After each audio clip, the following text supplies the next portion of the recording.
Знаешь, с годами еще больней. Я вам хочу рассказать историю своего дедушки Хишпа Ясона Иснатовича. Но он был в 20-летнем возрасте, он был совсем юным, когда началась война. Его призвали, он сначала проходил службу в Тбилиси, затем в Кутаиси, а потом уже участвовал в боях за Северный Кавказ, в боях в Краснодарском крае по освобождению сел Краснодарского края и, конечно, уже ранение получил на территории Украины. Житель он село Калдахвара Гудаутского района. До войны он обучался финансовому делу, то есть он был финансистом.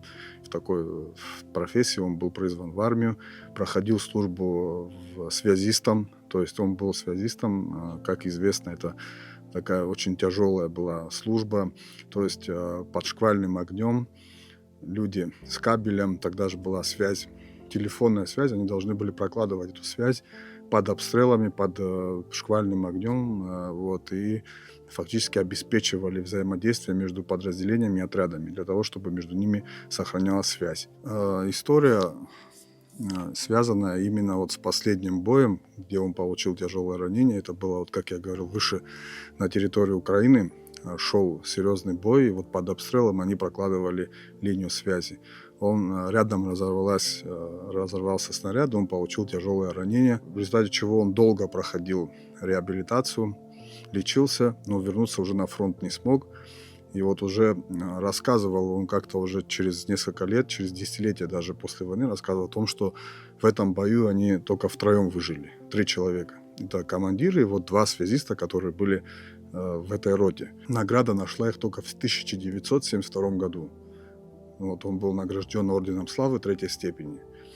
И вот он рассказывал про это с таким воодушевлением, потому что в какой-то момент они были даже обижены тем, что их, как говорится, обделили, так скажем, потому что на самом деле они проявили героизм, это было очень сложно. Но награда их нашла. В 1985 году, в честь 50-летия Победы, ему уже был вручен орден Отечественной войны 1 степени. Ранение он получил осколочное, но в результате чего у него правая рука фактически была парализована, то есть он фактически не действовал. Он был инвалидом 2 группы. Писал письма, да, на абхазском языке он писал письма.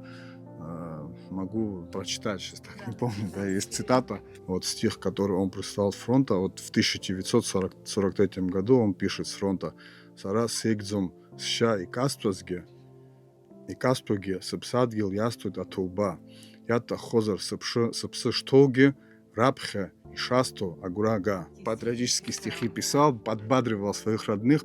Более того, помимо него еще 2 брата находились на фронте. Их вообще было 5 братьев. 2 из них были репрессированы еще до войны в 1937 году, 2 его родных брата. А вот они втроем пошли и воевали уже на фронтах Великой Отечественной войны. Один погиб, брат, 2, Кязым Хишба и Ясон Хишба, вернулись с фронта. Тычка Хишпа, он погиб на фронте в Великой Отечественной войне. Подробностей не знаю никаких, даже более того, его тело тоже сразу не было найдено. То, что мне известно, он считался без вести пропавшим, но потом уже нашли, захоронение нашли, эти моменты, которые мне известны. Фактически они расстались, как только началась война, и по сути уже больше не виделись. Они были старше его, он был самый младший брат из 5. И фактически он был в своем 20-летнем возрасте, он попал на фронт. Воспоминания в основном были из детства, связанные с тем, как они росли. Этот период, эти братья, 5 братьев в селе Калдахвара. В основном было об этом. Он женился после войны. Сначала он устроился в Гудаутах, в финотдел, потом перебрался в Сухум. Здесь устроился в финансовый отдел при горисполкоме Сухума и фактически жил в Сухуме, построил дом. В 1977 году он был назначен заведующим отдела трестов и ресторанов. Такое было объединение, которое и вплоть до развала Союза его возглавлял. Из моей памяти детской несколько эпизодов, которые я запомнил ярко, это отношение именно к Дню Победы. У него очень было трепетное отношение. У него много, как я сказал выше, он был кавалером ордена славы 3 степени. Все кавалеры всех степеней приравнивались к герою Советского Союза. Вот такое было сравнение. И в День Победы у него был белый костюм, он его одевал, галстук, белый костюм, все награды. Основные всегда вешал он орден Великой Отечественной войны 1 степени и орден славы. Это его были такие отличительные награды. Остальные тоже бывало. И флаг Советского Союза был дом, двухэтажный дом он построил. И на балконе он его 9 мая вывешивал. Это была такая традиция. Большой праздник был. В выходной день мы тоже, я же в Гаграх жил, и нас всегда отправляли сюда, к дедушке, потому что знали, что это мероприятие очень серьезное. И вот так мы проводили 9 мая в Сухуми. Я лично гордился его поступками, знал, что он по-настоящему воевал.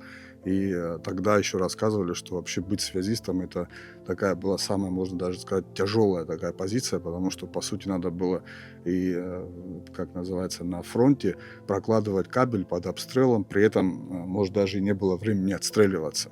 Фактически они подставляли себя под пули для того, чтобы проложить связи и обеспечить успешное наступление или вообще ведение боя.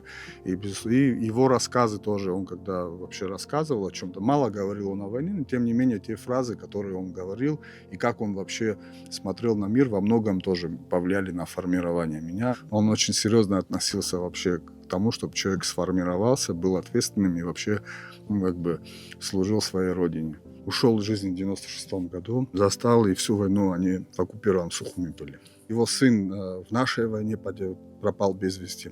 Вот мой дядя. И, конечно, тяжело пережил он это все.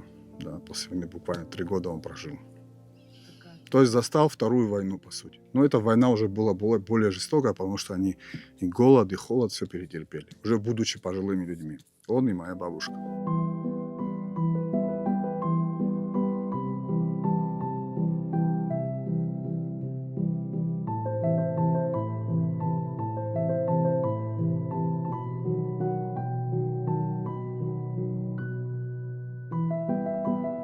Знаешь, с годами еще больней.